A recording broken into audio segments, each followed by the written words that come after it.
Brock Purdy's out with turf toe. How? I'm a 49er. I bleed red and gold. I've been faithful since I was 2 years old. We bout to score quick and count another ring. Being a 49er means I'm a 49er. 49er faithful, it is I, Filmo Trev. How in the hell did Brock Purdy get turf toe? And why is he out for 2 to 5 weeks with turf toe? It doesn't really make sense to me. And I'm trying to analyze this and be respectful because it is turf toe. But we saw how he played at the end of the fourth quarter. And I guess he's just that tough of a man to be dealing with that type of a pain because he was rolling out, he was running, and I guess it was numb and he was just dealing with it. But turf toe, 2 to 5 weeks, and maybe it's because I've never had turf toe. I've never had it. And I didn't know it could linger. I didn't know it was bruising. It's broken, not broken. It's an irritation. What is it? And if you know, drop in the comment section and let me know. What do you think actually is turf toe and why is he dealing with it for 2 to 5 weeks? It's nuts. It really is nuts. But Brock Purdy's out. And I believe this comes from us not having an offensive line that has been cohesive in the first game. They were all over the place, but as the game got better, the offensive line did play better. But for somehow, some way, him running around got him turf toe. And he's going to be out. We got to respect it, we got to understand it, and we got to move on for now. Now, who do we have? Who can come up and be the perfect backup for us? Well, we already know. It's Mac Jones.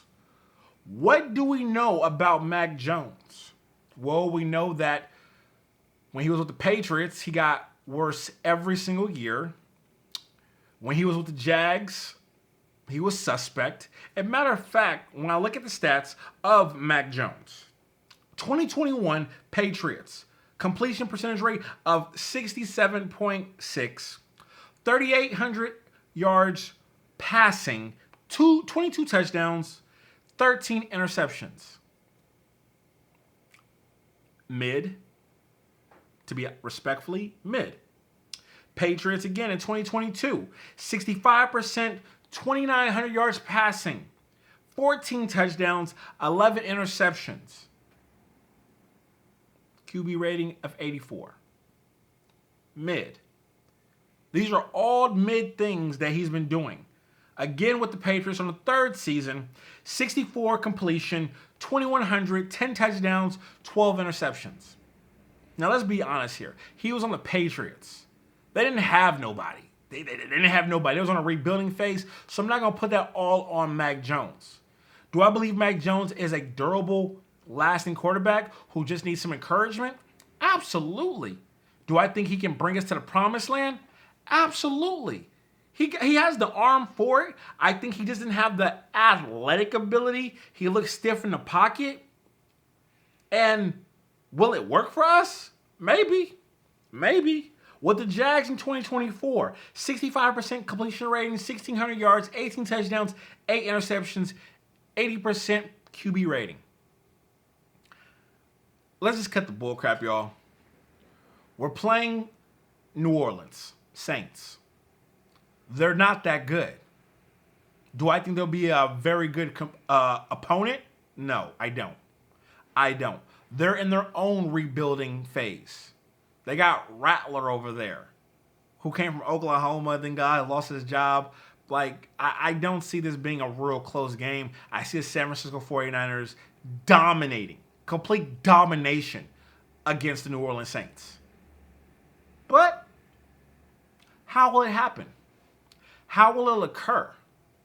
I believe the way that it's going to occur is we're going to force feed the ball down Christian McCaffrey's throat. He's about to get 100 touches receiving, 100 touches rushing, and it's going to be the Christian McCaffrey show.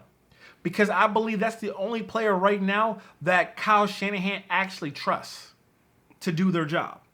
For whatever reason. Now, Brian Robinson Jr., I think he's phenomenal. I think he should get more touches. And I believe as the season goes on, I think you're going to see a lot more touches going to Brian Robinson. But for some reason, he still doesn't have that relationship. And I get it. It's the second game of the season. So why would he have that type of relationship with Kyle Shanahan? But you traded for him, so you know he can do something pretty spectacular. But will Kyle Shanahan use him? Will he over-abuse Christian McCaffrey like he always does? We'll be playing on AstroTurf. And that's something for you out there that have not played football to be very cognitive of.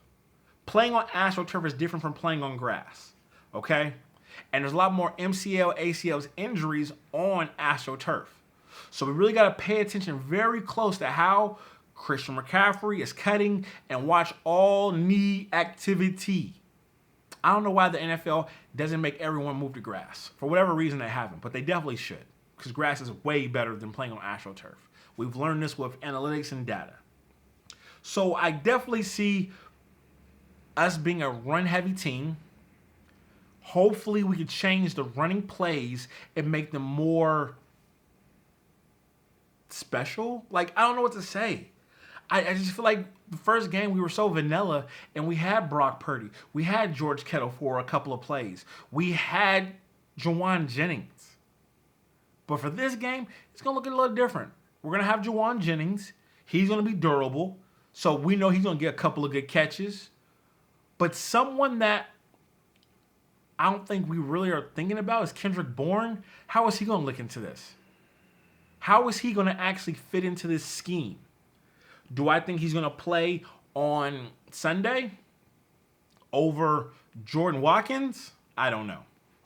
I don't know why we're not playing Jordan Watkins on special teams or on easy downs on third down. I think Jordan Watkins is a special player. But Kyle Shanahan does not want to play Jordan Watkins. Why?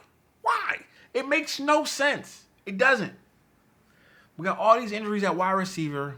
Brock Purdy's down. But we won't play the players that we know are shining stars.